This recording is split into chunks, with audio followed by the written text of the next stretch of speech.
Is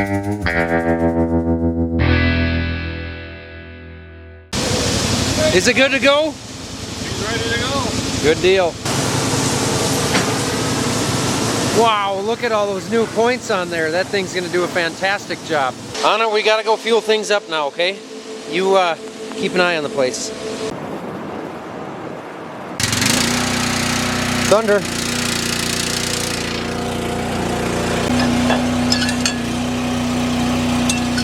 Here's another view from behind and above the hopper of the combine, just in case you were curious. Grain cart's got a little bit of corn left in it, but we didn't have another truck out here last night, so we finished off this. This is 126 acres here, finished it off last night. Now we're gonna head east 2-3 miles over there, and we've got just a 45 acre field to do that way. Okay.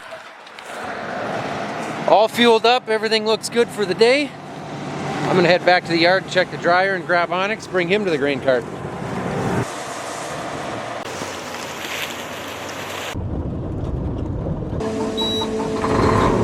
In the last video, this truck overheated and we pulled it up to the shop.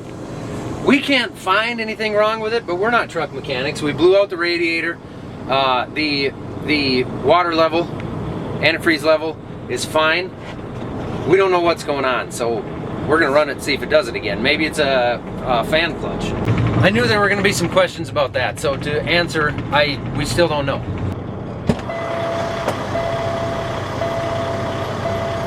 Welcome.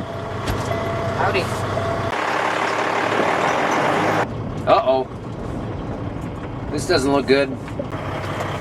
What'd you do? One and lost the point, but I think I know right where it is. You see that big rock sticking up out there? Yeah. Yeah. Okay. It's got to be right there. Okay, I will grab, yeah, I'll grab the Ranger. Okay, bring a point. I'll start taking her loose. Do you know? Okay, got it. I'll be out. All You got all the right tools? I think so, yeah. Okay, sounds good. All right. Well, a sheared bolt and a missing point is not a big deal, especially when I can see what looks to be about a 5-foot tall rock out there that he must have rolled out. Oh, you two love when the ripper needs repairs, don't you? Come on, Anna. She's got to circle it for some weird reason half the time. There you go, you made your circle. And just in case we can't find that other point, or in case it's broken, we better bring another one.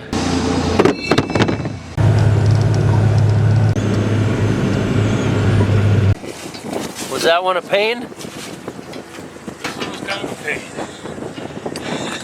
Yeah.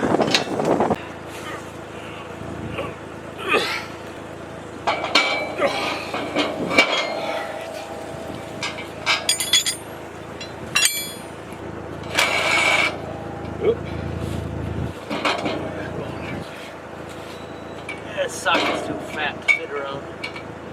There we go. Okay, Got it? Fixed. Yeah, well, that would fit on there a lot looser than a John Deere. Yeah, they are, aren't they? Yeah, they sure are. Interesting, we'll have to watch that. It looks like it's doing a pretty decent job out here. I'm gonna follow him for a round or two and go see if I can find that point out by that skyscraper that's sticking out between here and the neighbor. Did it throw you out of the seat when you hit that rock? What? Did it throw you out of the seat when you hooked that rock? Not really. Not bad? Huh. I see a little cosmetic damage there. I don't see damage to the closing discs. That's good.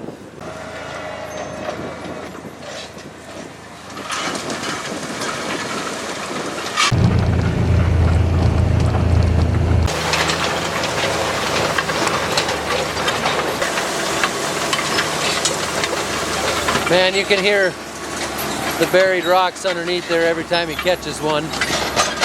There's one.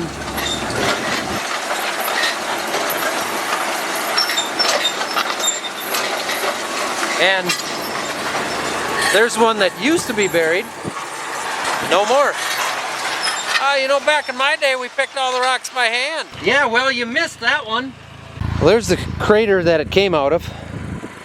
Laid there for who knows how long, ever since the glaciers put it there, I suppose. But I'm looking for I'm looking for a steel tooth. Have you seen a point for a ripper around here anywhere? Drive down there, maybe it hung in there until he picked up and turned. That's our dry hill there that we're leaving because the soil is so light over there. We don't like when it blows in the winter, and the corn strip up there is actually just a goose hunting blind. Woo, there's more under there. He slowed way down and raised it up. There's a bunch more underneath there. So your friends are still down there. Ha!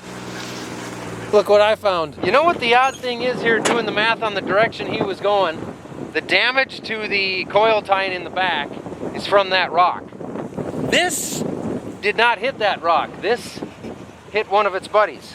So you didn't even get the opportunity to roll that rock out, but you're not broken. It must have just broke the bolt. So you're all good yet. We'll use you another day.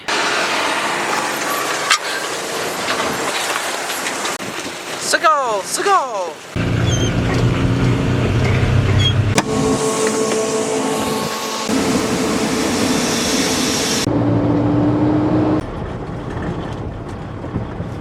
Doing a little bit of scouting here while I wait for the truck to get full. It appears this approach is actually wider than what you think it is by looking at it. We just got to get rid of these guys. I do happen to have a tree removal device at home. We could gain 10 feet over here. How did that grow up right here when it's right on the field approach? I mean, I can't really answer that, but I can tell you how it's going to disappear.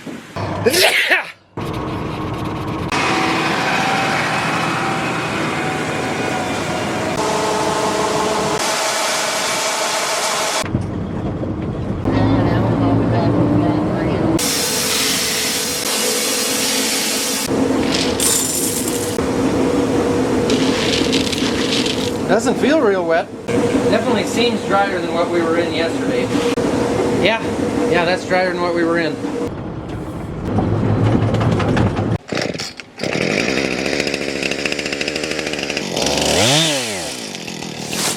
I got the project half done, and then I messed my chain up, and I don't have any tools.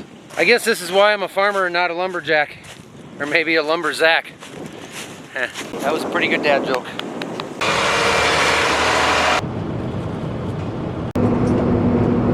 Got my chainsaw all fixed up. I'm gonna go finish that job since it's only a couple miles away.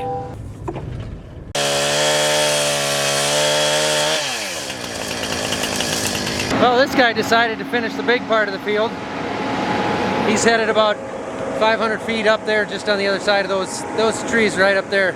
There's about 5-6 acres just on the other side over there. That's all part of this. There we go. Now we gained about 10 feet for in the spring and when we come in with tillage. And now since I'm halfway to one of our local truck shops, it's only 4 miles or so. I'm gonna go see if they got a filter for the Peterbilt. I took that out yesterday and cleaned it and noticed that it's almost 4 years old now. So it needs a new air filter.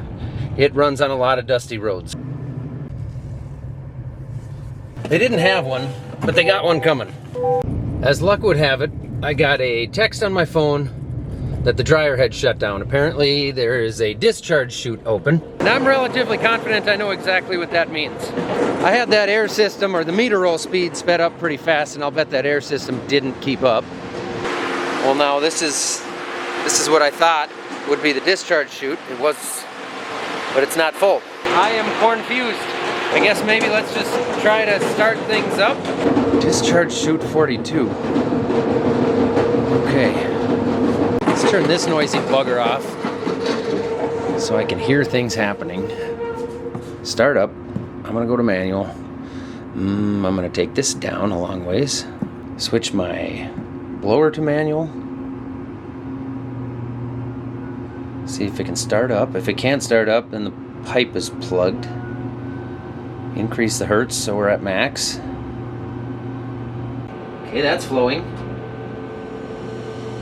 Airlock is turning. So that's clear. Back to auto control. Back. Meter roll. 10%. Nope, not load. Unload. Nothing's unloading. Oh, now it is. And our motor's turning. So what chute would have been open? I have no idea what went on there, but everything is running fine now. Just a quick 5-minute delay. I don't know if it could have gotten too full of corn for a second and it popped partway open, or honestly if a gust of wind got under there weird, because if that chute lifts up at all, it senses that and shuts things down. I don't know, it's weird, but it's all going good. I'm really glad the system sent me a text message to let me know that the dryer had shut down, because that way I was able to know it, and I sped all the way up to 55 miles per hour, which is the speed limit, so that I could get home quicker. Jim's covering some acres, and I haven't heard from him in a few hours, so I'm assuming it's going well.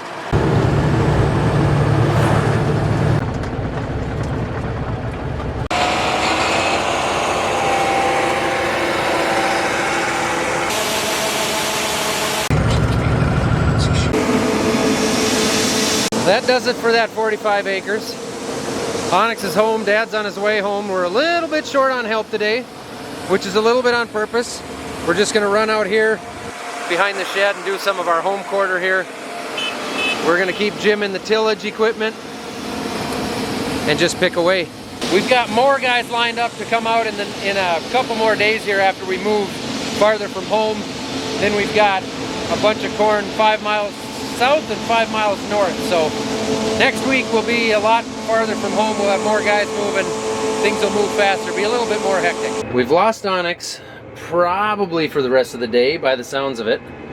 So I'll be taking over. We're gonna leave Jim on tillage for now, just because tillage is kind of falling behind, so we're gonna try to keep that moving. So I get to sit down, turn the AC on, maybe listen to a podcast or something.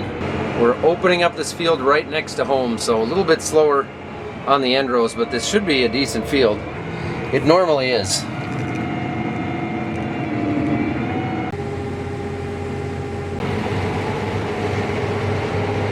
So this is the reason we do this field when we're a little short on help, because we just drive the grain cart right from the field up into the yard. I wish all of our fields were like that, but you know, we don't farm too far away, so we're pretty lucky that way. We never have to go more than 6 miles, maybe 7.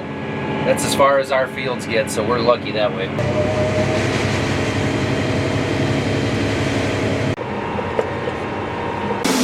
Well, this last load that I took from him just tested at 15.5%. So 15.5% is plenty good enough to go in the bins with the fans on it. We are going to do that. I'm going to actually shut the dryer down, switch the distributor over so we can go down into the end straight into a bin.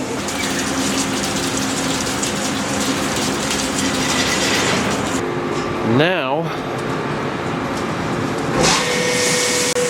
this stuff should go down there, up through here, into the leg, up there, down that spout, and then back that way, and not into this bin, not into that bin, over the top of that bin, and then fall down into this bin. But I'm not a rocket geologist, so I'm just doing my best to get here.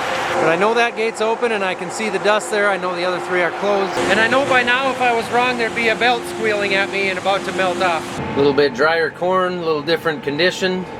Dad's out checking the job the machine's doing. If he's still out when I get there, I'll hop out as well. Nope, he just wants to go. Must have looked fine. Good. It's so dusty I can't see the head sometimes. Yeah, especially when you start it up again after the dust settles in there. Yeah, it takes about a round before it gets better.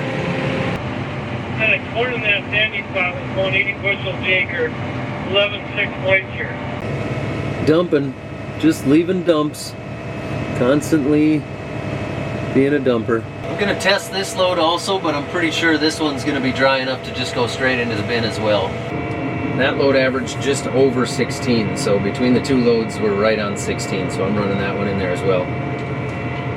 Okay, and this one is probably a little drier. The average moisture keeps going down a little bit, being a fair amount of 14s and 15s, and most not of 16s.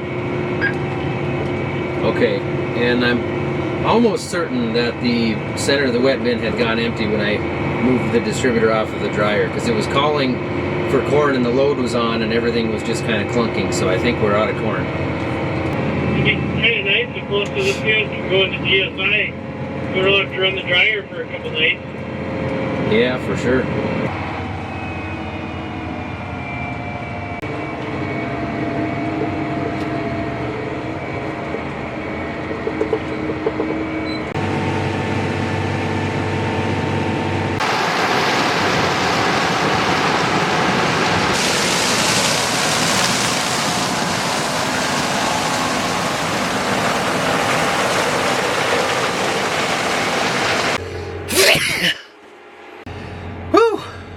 The weather's beautiful, and Jim's the only one left going. Dad and I are going to call it a night. It's early, it's real early, but it's a Friday night right now, and we don't have a lot of help tomorrow, and we only got 50 acres here to finish before we got to move up the road and get ready for the help coming on Sunday. So we're going to do something really rare, and I'm going to quit for the day after only 11 hours of work, and I'm going to take my wife to dinner for probably like the second or third time ever in the last 2 decades during harvest. And I'm not going to regret it, and some of you are going to say I'm nuts. It's harvest and I'm not a real farmer because I do that. I don't care. Big whoop. Want to fight about it? Alright, see you later, dogs. You have fun with Onyx doing whatever he's going to do there with his new boomstick. Make boom noises, I suppose. I can say boomstick. Not on YouTube. You can't? Yeah, I'm pretty sure you... Well, I just did. Pew pew. Pew, pew, pew. Well, that's overused. Kids in their AK-16s. Is she what? It just got lodged. She got stuck? She got lodged. Did you got stuck trying to get out? No, she's out now. She got lodged. She doesn't want to get out. She doesn't trust you. And was spinning like inches at a time. And she was looking that way and like could not. You broke the seat. Look at her sit there like a human. Oh, Anna's going back in. Wow. All right, thanks for watching. You guys have a great day. Morning, afternoon, weekend, whatever it is. Thank you.